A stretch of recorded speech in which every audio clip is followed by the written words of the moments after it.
তুমি যে আমার কে কাছে সে নাও চিনি নাও, হৃদয়ের মাঝে আমি রেখেছি কারে,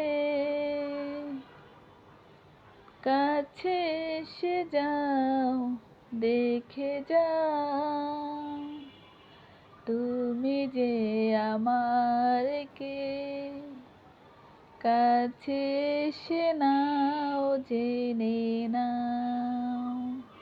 ভাবিনি কখনো আমি তোমাকে পাবো, তোমার জীবনে আমি জড়িয়ে যাব, নিঃশ্বাসে বিশ্বাসে কতখানি আছো মিশে, অনুভবে নাও বুঝে নাও, আমি যে তোমার কে কাছে এসে নাও জেনে নাও। হৃদয়ের মাঝে আমি রেখেছি কারে, কাছে এসে নাও জেনে নাও, আমি যে তোমার কে কাছে এসে নাও জেনে নাও।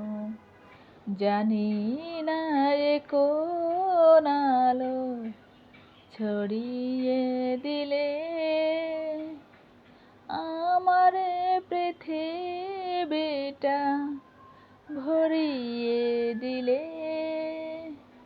নিঃশ্বাসে বিশ্বাসে কতখানি আছো মিশে, অনুভবে নাও বুঝে নাও, আমি যে তোমার কে কাছে এসে নাও জেনে নাও। হ্যালো ফ্রেন্ডস, আসসালামু আলাইকুম। কেমন আছেন সবাই? আই হোপ যে যেখানেই থাকেন না কেন সবাই অনেক অনেক ভালো আছেন, আর আমরাও বেশ ভালো আছি আলহামদুলিল্লাহ। ফাতেমা এনি ব্লগসে আপনাদেরকে আরও একবার স্বাগত জানিয়ে শুরু করছি আমার আজকের নতুন ব্লগ। তাহলে কিছুটা সময় থাকুন না আমার সাথে। চুলায় একটা হাঁড়ি বসিয়ে আর তাতে বেশ কিছু পরিমাণ লিকুইড দুধ দিয়ে দিলাম, আর তাতে দিলাম পরিমাণ মতো চা পাতা এবং পরিমাণ মতো চিনি, আর এই উপকরণটা জাল করলাম প্রায় 10 মিনিটের মতো। ব্যাস হয়ে গেল আমার মজাদার চা। আর এটা পরিবেশন করব এখন মুড়ি দিয়ে, আর আমি চা দিয়ে মুড়ি খেতে ভীষণ ভালোবাসি। সকালে নাস্তা সারার পরে ছোট্ট সোনামণির বাবাইটা চলে গেল তার কর্মস্থলে, আর তারপর থেকেই সে আমাকে ভীষণ জ্বালাতন করছিল বাইরে যাওয়ার জন্যে।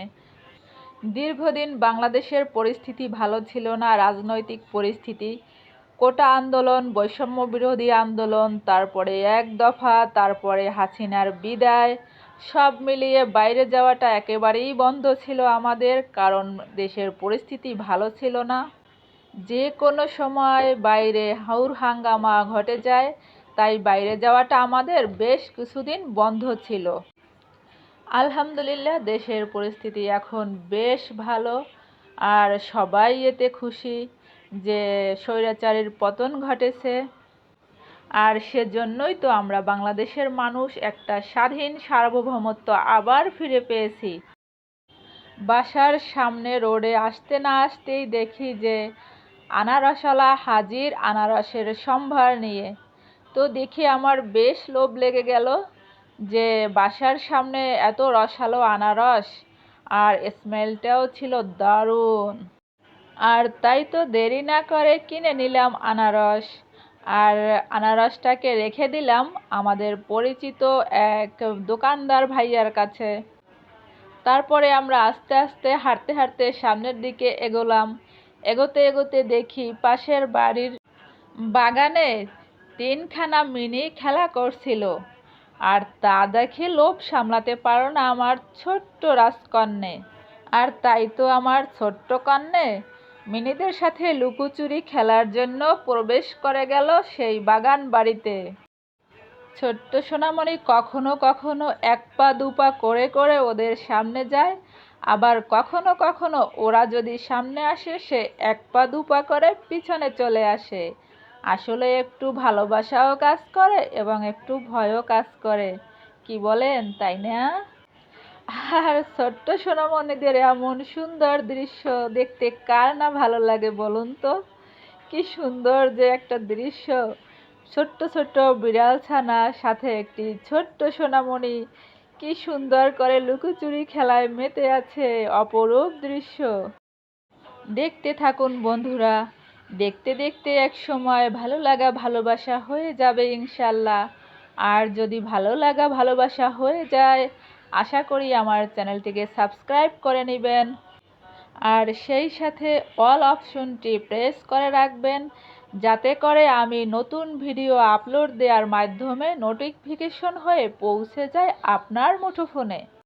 আর হ্যাঁ ভিউয়ার্স, চাইলে আপনি ফ্রেন্ডস কিংবা ফ্যামিলির মাঝেও শেয়ার করতে পারেন।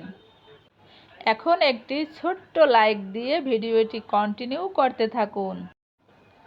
আর এই যে দেখতেছেন কত সুন্দর বাড়িতে সুন্দর সুন্দর গাছের সারি সারি টব ঝুলছে ওয়ালে।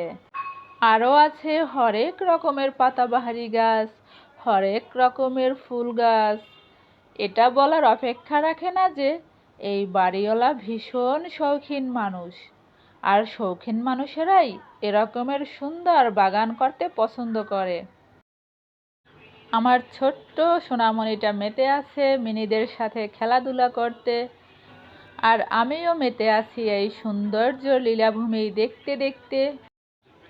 আজকে আমার মাথায় কোনো টেনশন নেই, কারণ গতকাল সন্ধ্যার পরে মেলা রান্না করেছি, অনেক রান্না করেছি, তাই সেই খাবারগুলো অবশিষ্ট রয়েছে এখনও। আমাদের আজকে দুপুরের লাঞ্চ খুবচে হয়ে যাবে সেই খাবার দিয়ে। তাই আমরা আজকে চিন্তামুক্তভাবে বাইরে অনেক সময় কাটাতে পারবো। তো চলুন বন্ধুরা সামনের দিকে যাই, দেখি সামনে কি আছে।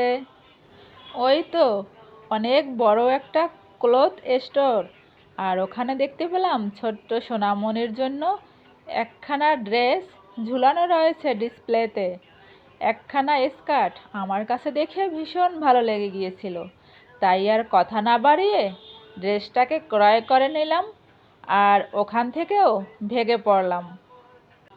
এবার হাঁটতে থাকবো গ্রামের দিকে, দেখি গ্রামের মানুষজন কে কী করছেন এই মুহূর্তে। এই তো একজন আপামনি বিশাল আকৃতির একটা কড়াইতে বালু দিয়ে বাদাম ভাজতেছে। দেখুন গ্রামের মানুষরা কত কর্মঠ। এই যে গৃহিণীরা ঘরে বসে বসে অনেক আয় করছে, অনেক রোজগার করছে। উনি বাদাম ভেজে দিচ্ছে, হয়তো ওনার হাজবেন্ড সেটাকে বাইরে বিক্রি করছে। তারপরে এই যে দেখেন, এই যে উঠোনেতে একটা কাঁথা ঝুলানো রয়েছে, এই যে পিঙ্ক কালারের কাঁথা, ওটাকে উনি আবার কাজের ফাঁকে ফাঁকে সেলাই করেন, সেলাই করে বিক্রি করেন। এই যে দেখেন মাচায় সুন্দর পুঁইশাক, খুব সুস্বাদু পুঁইশাক। সার ছাড়া এই পুঁইশাক বেড়ে ওঠে ওনাদের যত্ন আর পরিচর্যার মাধ্যমেই। এই মাচার পুঁইশাক খেতে ভীষণ মজা। বাজারে যখন পুঁইশাক বিক্রি করে তখন দোকানদার বলে মাচার পুঁইশাক, কারণ মাচার পুঁইশাক বললে মানুষ শখ করে কিনে খায়, কারণ সেটা ভীষণ সুস্বাদু, ভীষণ মজাদার। এই যে দেখুন কত সুন্দর করে নিখুঁতভাবে নকশি কাঁথা সেলাই করছেন উনি।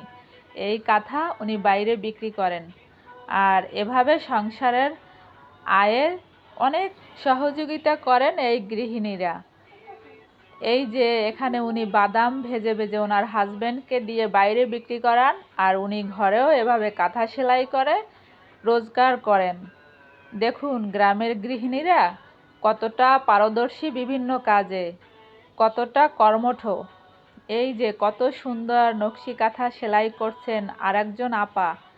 এই যে উঠোনের পাশে গাছের তলায় ছায়ায় বসে মৃদু মৃদু বাতাসে সে কাজ করছেন।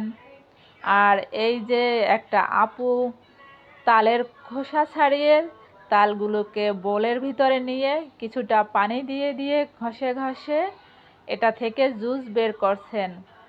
এই তালের জুস দিয়ে অনেক মজাদার পিঠা তৈরি করবেন হয়তো। বর্ষাকালের বড় আকৃতির ফল তাল, যা দিয়ে অনেক ধরনের খাবারের আইটেম তৈরি করা যায়। আহ, কি সুন্দর তালের স্মেল! এই যে দেখুন ওনার তাল খোসা ছাড়ানোর কত সুন্দর কৌশল। আমার ছোট্ট ময়ূরপঙ্খীটাও এখানে এসে বাচ্চাদেরকে পেয়ে ভীষণ আনন্দিত। এখানে বাচ্চাদের সঙ্গে লুকোচুরি খেলছে, আবার অনেক মজা করছে, হই হুল্লোড় করছে। দেখুন গ্রাম্য জীবন কতটা সুন্দর। গ্রামের মহিলারা অবসর সময়ে এ ঘরের মানুষ ও ঘরের মানুষ সবাই একসাথে উঠোনের পাশে বসে গল্প করে, আর গল্পের ফাঁকে ফাঁকে তারা বিভিন্ন কাজকর্ম করে। এই যে মুরব্বি খালামণি তার খাওয়াটা সেরে নিচ্ছে রান্নাঘরেই। আমার ছোট্ট সোনামণি এই বিড়াল ছানাটাকে নিয়ে একেবারে লোনাপোনা করে ফেলছে। এখন ভর দুপুরবেলা বন্ধুরা আমরা কথার ফাঁকে ফাঁকে ফিরে আসলাম। আজ আর নয়, আজকে এ পর্যন্তই থাক। আবার দেখা হবে নতুন কোনো ভিডিও নিয়ে। সে পর্যন্ত সবাই অনেক অনেক ভালো থাকবেন, সুস্থ থাকবেন, সহি সালামতে থাকবেন। আল্লাহ হাফেজ। আসসালামু আলাইকুম।